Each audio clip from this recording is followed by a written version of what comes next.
Hi, everyone. My name is Angelo Ross. I'm the technical director for Seven Springs, Hidden Valley, and Laurel Mountain Snow Sports Schools in southwestern Pennsylvania. I'm a member of the Professional Ski Instructors of America Eastern Division Alpine Education staff.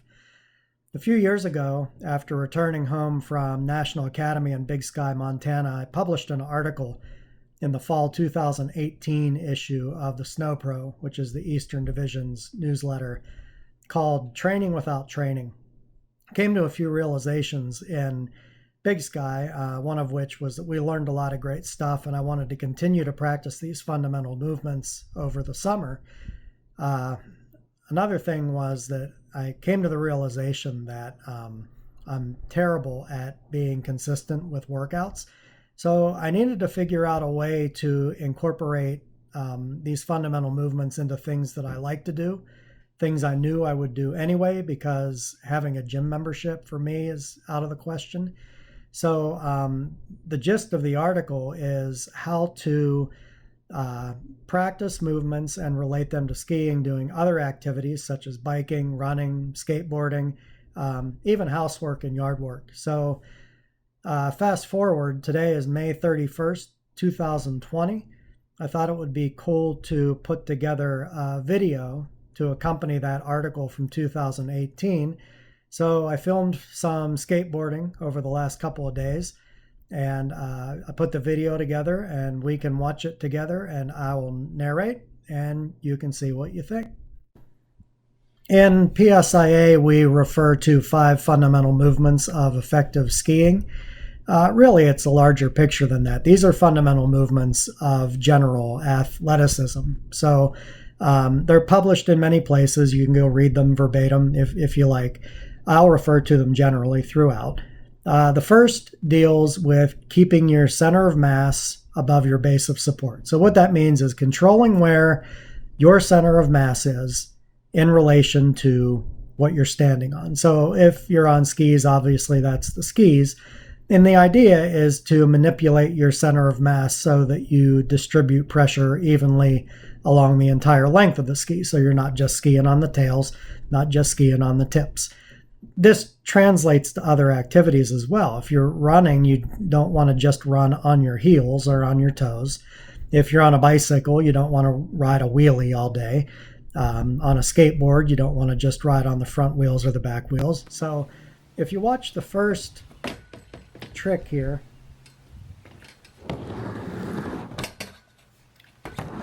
this is called a backside 50-50. It's a stall, meaning you come to a pause.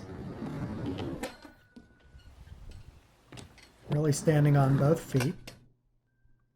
So if you watch the breakdown of this, as we pause here and you see the line, this is a fairly symmetrical place I'm in right now. And like with any snapshot from any book, you realize that there's a history to where I arrived from, and there's also somewhere I'm going after this moment in time. So what we're looking at is a snapshot. And if you look at the blue line, because this is symmetrical and I'm basically standing evenly on both feet, the line goes pretty much right through the crown of my head, right through my belly button, and directly down between my feet, which makes sense. If you look at the next trick here, this is called a frontside 50-50. This is also a stall. Frontside and backside refer to the direction you turn. But this move is similar because this is basically symmetrical. My weight is distributed about 50-50 on each foot, and the line goes pretty much down through my head, through my belly button, and right between my feet. Balanced position for this type of maneuver. Now, we're not always standing 50-50 with our weight on either foot. Sometimes we're biased toward the front of the gear or the back of the gear. So this next trick is called front side 5-0 grind. And you can see that this trick is biased toward the back of the skateboard, toward the back truck. So if you watch the slows, you can see that there's motion the whole time. It's a grind. The truck grinds on the coping of the ramp. And if you look at the still shot, you can see that the base of support is that back truck, and the front truck is in the air. So if we go to the image with the line, you can see that all that weight is directed toward the back truck. So if you draw the line, it's no longer through the crown of my head, but if you consider momentum and the direction of travel, and you see where my belly button is in relation to that back truck and my back foot, and you draw a straight line that way, everything's still stacked up. Now, forget about the blue line for a moment and just look at my body. If you were to look at me on a pair of skis right now, you could say, wow, you're in the back seat. My rear end is definitely behind my heels. But because of momentum, because of motion, because of where I'm headed, and all those other things that happened before and after the snapshot here, even though my rear end is behind my feet, behind my heels, I'm still in pretty good balance here and making purposeful moves. So when we do movement analysis on skis, I think we need to be careful to take the whole picture and not just look at the snapshot. The rear end may appear to be behind the heels, but sometimes that's a pretty good place for it to be. Now, we also do tricks that are biased toward the front of the skateboard. So this trick is called an Indy nose pick. Indy refers to where the skateboard is grabbed in the direction I turn. If you look at the still shot, you can see the base of support is the front truck, which is lapped up over the coping there. And then if we go to the shot with the line, again, if you look at where my point of contact with the coping, my base of support, is just that front truck. And if you draw a line through my belly button and that front truck, you can see that's a pretty straight line. And if you look at my body in that picture, it seems like there's about 50% of it on the right side of the line and about 50% of it on the left side of the line. So that's a pretty balanced position.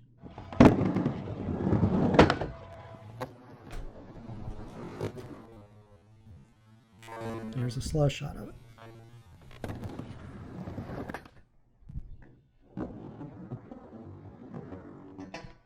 So the converse of that trick is to turn the other direction.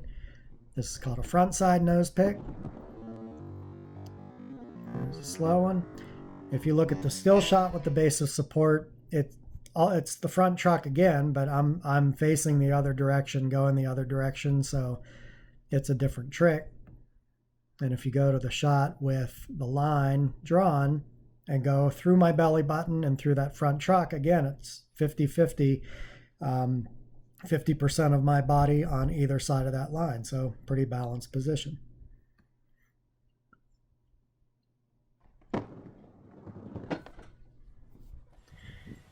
Now the next fundamental movement that we talk about,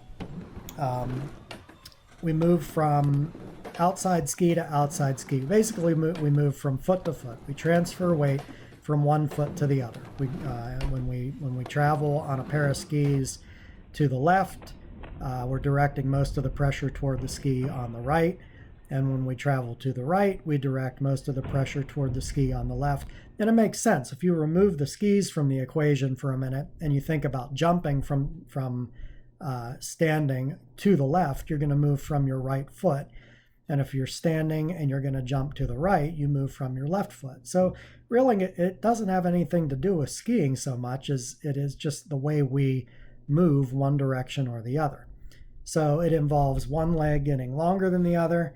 It involves a weight transfer, and it involves moving foot to foot. So if you watch these tricks, this is a series of what are called fakie rock and rolls, and then switch fakie rock and rolls.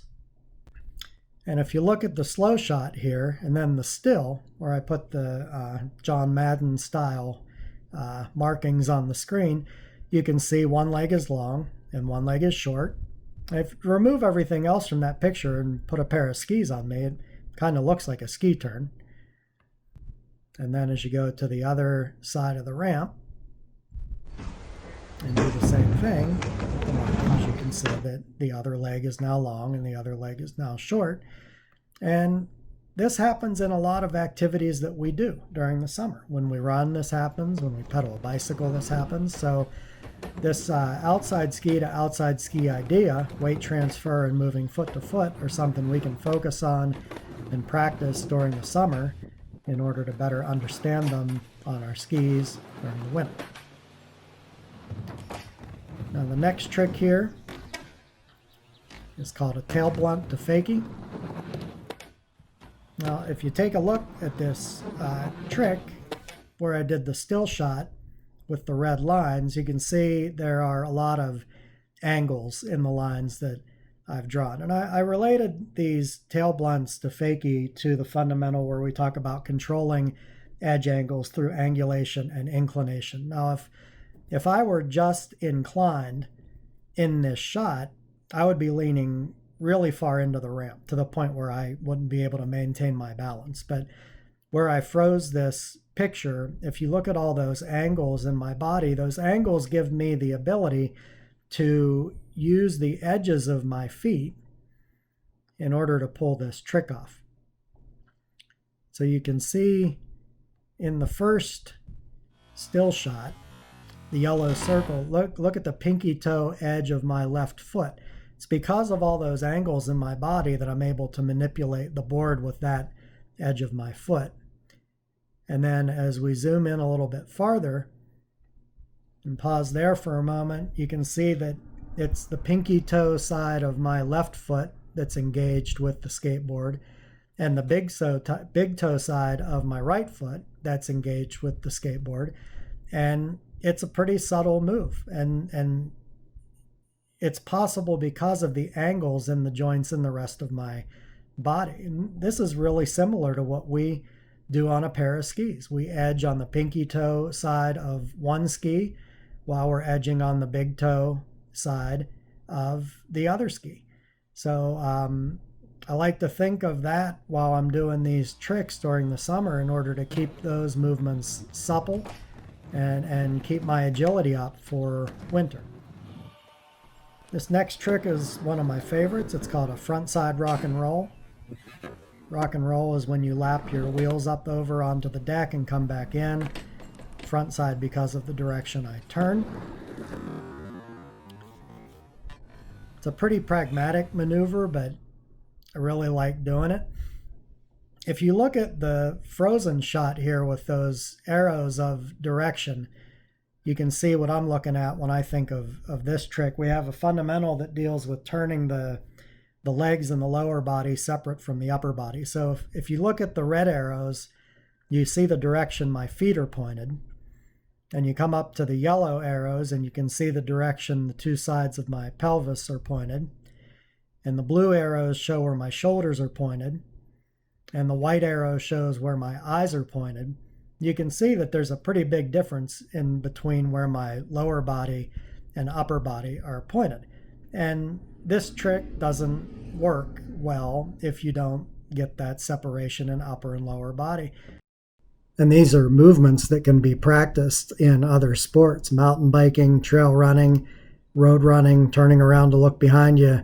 Certainly having the legs go one direction and the upper body go another direction are a normal part of many activities we do off the ski hill.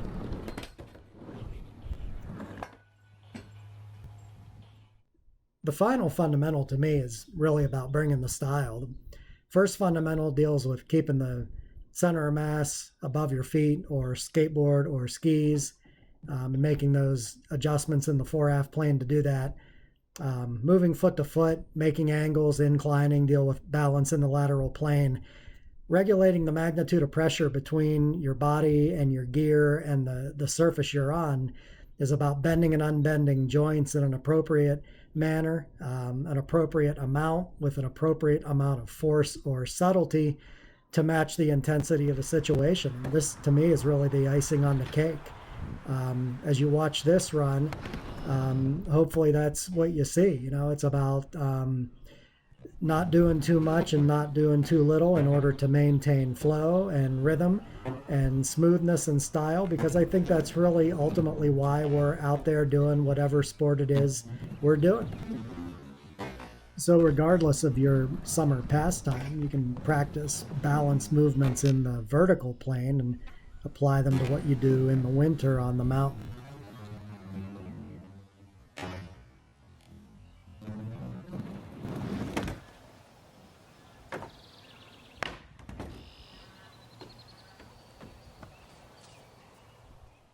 Well, that's it, gang. Food for thought. Hope you enjoyed the ideas.